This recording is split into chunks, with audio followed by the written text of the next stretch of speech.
3 апрелде Кыргыз Республикасынын Жогорку Кеңешинин Республика Ата Журт фракциясы чукул жыйын өткөрүп, өзүнүн мындан 4 ай эле мурун шайланган жаңы лидери Руслан Казакбаевди жетекчиликтен кетирип, ордуна Жыргалбек Турускуловду шайлашты.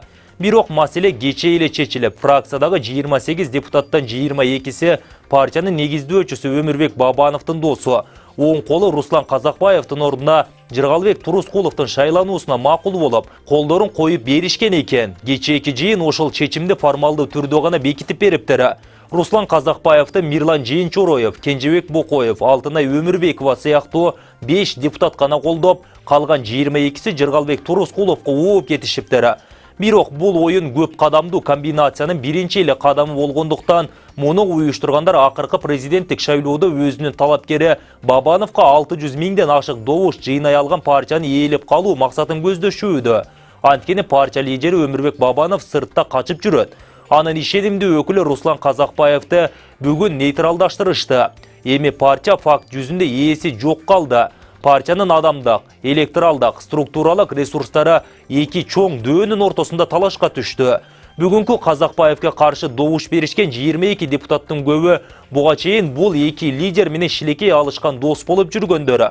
Ошол эле Жыргалбек Турускулов мындан 5 ай мурун президенттик шайлоо учурунда жумгалга келген Бабановду үйүндө түнөтүп, сыйлап жүргөн. Бирок Турускулов деле транзиттик гана лидер болуп, чоң оюнчулар камдап жаткан жаңа лидерге ордун бошотуп берет дешет билермандары.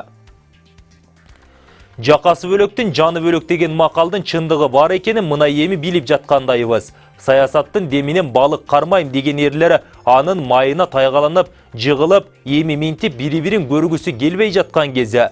Болбосо мен президент, сен спикер болосуң дешип күпүлдөшкөн эки дос Өмүрбек Бабанов менен Канат Исаевдин ортосуна ким чагылган түшүрмө келе. Ошол бийлик мансаптын түбүнө жетемде оолуккандардын тешигине саясат деген шайтан шына кагып жибербедиби?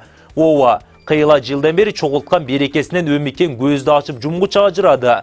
Маселен ал лидерлигин Руслан Казакбаевге өткөрүп берүүгө мажбур болду. Мандатындагы Марлен деген жигитке тарттырды. Саясаттан да биротоло кетем деп коомчулукка билдирди. Аттең, антседе аны саясат деген эркол жакасына капшыра кармап муунтуп жаткан кезде. Ал тургай абдан оор беренелерди токуп жылгыс кылып тушап таштады. Кана эми убагында жол болуп төшөлгөн депутаттары аны коргой алабы? Жыйынчороев, Бокоев, Сабиров, Өмүрбековалар парламентте маселе көтөрүүгө батынабы? Анте алышпайт. Анткени поезд эвак перронго жеткен. Мойлосун майлагандары 65% шайлоочулар колдойт деп калпты кайнаткандары. Укмуш кеңешин берип акыры Бабановду жайлагандар азыр ийинге кирип бармагын соруп калышты. Кыргызстандагы биринчи сапта турган байынын 1,5 миллиард доллары эми жанын сактай албасы белгилүү болгондой. Көрсө ашынган байлыктан азап жаралып калаарын байкадык. Ошондуктан көп эле элдин ырыскысына көз артканды токтоткула. Жаз келип саясат жандана баштады. 1,5 жылдан бери өлүү тирүүсү билинбеген Ата Мекен партиясын Отунбаеванын колдоосу менен партиялык иштери активдештирилип кирди. Маселен 15 мартта Ата Мекен партиясынын жетекчилери Отунбаеваны чакырып жыйын өткөрүшкөн. Ал жерде Отунбаеванын акылы менен Текебаевди абактан бошотуу боюнча демилге көтөрүлдү. Мындан улам Роза Апчевиз бейөкмөт уюмдардан жана юристтерден команда кураганын, арасында европалык юристтер да бар экенин, алардын жардамы менен Текебаевдин иши боюнча Франциянын Страсбург шаарындагы адам укугу боюнча Европа сотуна доо арыз менен кайрылуу демилгесин Саймедиров айтып берди. Отунбаеванын сунушу менен Текебаевге карата доо арыз берген Маевскийди 4 адвокат эл аралык сотто Россия менен Кыргызстандын атайын кызматтары менен жашыруун кызматкери катары сыпаттап, мындан улам анын берген көрсөтмөлөрүн жараксыз деп бүтүм чыгарууну көздөп жатышат. Страсбургтагы эл аралык сотто Текебаевдин таламын талашкан юристтерди тандоо жана аларды Европага жөнөтүү ишин Отунбаева жеке өзү көзөмөлдөйт экен. Алар Алматы аркылуу учуп, АКШдан 2 юрист тосуп алмай болуптур. Айтор Отунбаеванын акылын уккан ата мекенчилер жетишээрлик тыйын топтолуп калса, элди дүрбөтүп Бишкек менен таласта митинг өткөрүү тууралуу чечим кабыл алышты. Кызыгы ата мекенчилер 2010 жылдын 7 апрелинде курман болгондордун бир туугандарын, аларга кошуп Дача суу айылында авиакырсыктан курман болгондордун жакындарын митингтерге тартууну көздөгөн айтылууда. Отунбаеванын мындай активдүү аракеттерден улам өмеке жоқта ордун ээлеп, Атамекен партиясына төрайым болуп алсам деген ойы бар окшойт деген бүтүм чыгарып койсок жарашчудай. Бишкек жылуулук электр борборунда баш аягы бир тууган, тайеки жээн, кайын журт, жердештерин кошкондо ТЭЦ-тин экс-директору Нурлан Өмүркул уулунун бул ишканада 300дөн ашуун адамы иштеп келгени не деген шумдук. Андан көп өтпөй жептин ремонтуна деп бюджеттен бөлүнгөн акчаларды жогорку даражалуу чиновниктердин катышуусунда распил кылып жүрүшкөнү ачыкка чыкты. Көрсө жептин тегерегиндеги махинацияларга өкмөттүн жакында кызматтан шыпырылып, УКМКга сурак берип жүргөн аппарат жетекчиси Момуналиев баш болгон бүтүндөй чиновниктердин тобу катышыптыр. Тактап айтканда Нурлан Өмүркул уулу ремонтко деп бөлүнгөн акчаларды жыл сайын Момуналиевдин фирмасына которуп турган айтылууда. Ошончо болгон соң, эч болбосо 1 квадрат метр жерди актап боёп койсо болбойт беле. Жок, акчаны түп тамырынан таптаза жешкендер ачыкка чыгууда. Ошондо Нурлан Өмүркул уулу бул афераларды корккону үчүн көзүн жумуп турду беле.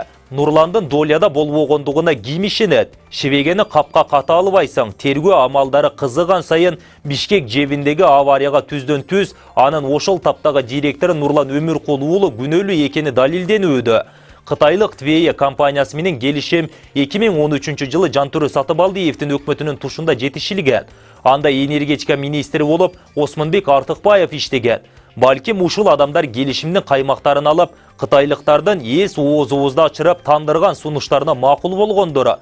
Ошонун жыйынтыгында жепке $600 атиш менен $14,500 көрмө камералар келип жатат. Модернизациядан кийин жеп ачылып жатканда Нурлан Өмүркул уулу кылым курулушу ишке ашкандай мактанганын кантип танат? Эмнеге мактанган? Анткени распилге ал да катышкан. Бишкек жылуулук электр борборуна байланыштуу козголгон кылмыш ишинин алкагында электр станциялары ишканасынын башкы директору Узак Кыдырбаев жана жепти модернизациялоо долбоорунун аткаруучу директору Темирлан Биримкулов кармалды. Бул тууралуу улуттук коопсуздук боюнча мамлекеттик комитетинин басма сөз катчысы Рахат Сулайманов Азаттыкка билдирди. УКМК 2 апрелде Бишкек жебинин электр станциялары ачык акционердик коомунун жана Улуттук энергия холдинг ачык акционердик коомунун бир топ кызматкерлерине кылмыш жаза кодексинин 221 коммерциялык жана башка уюмдардын кызматкерлеринин ыйгарым укуктардан аша чабышы беренесинин 4-бөлүгүнүн 1-пункту боюнча кылмыш ишин козгогон.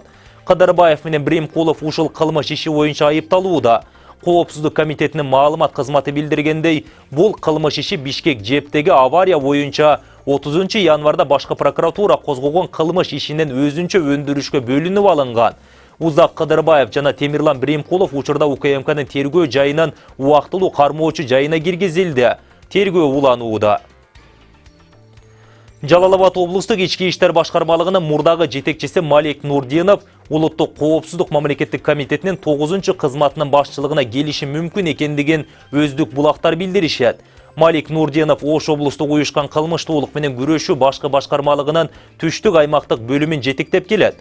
Бүгүн улуттук коопсуздук боюнча мамлекеттик комитеттин 9-кызматынын башчысы Дамир Мусакеев иштен кетти.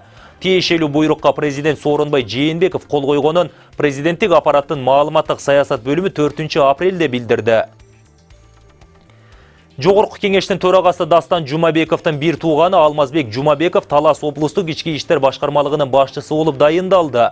Бул тууралуу Талас облустук ички иштер башкармалыгынын басма сөз кызматынан кабарлашты. Маалым болгондой, Алмазбек Жумабеков кече жеке курам менен таанышкан. Эскерте кетсек, аталган кызматтын мурдагы башчысы Ильяс Касымбаев кызматтык ыкчам тапшырмаларды уюштурууда кетирген олуттуу кемчиликтери үчүн иштен кеткен.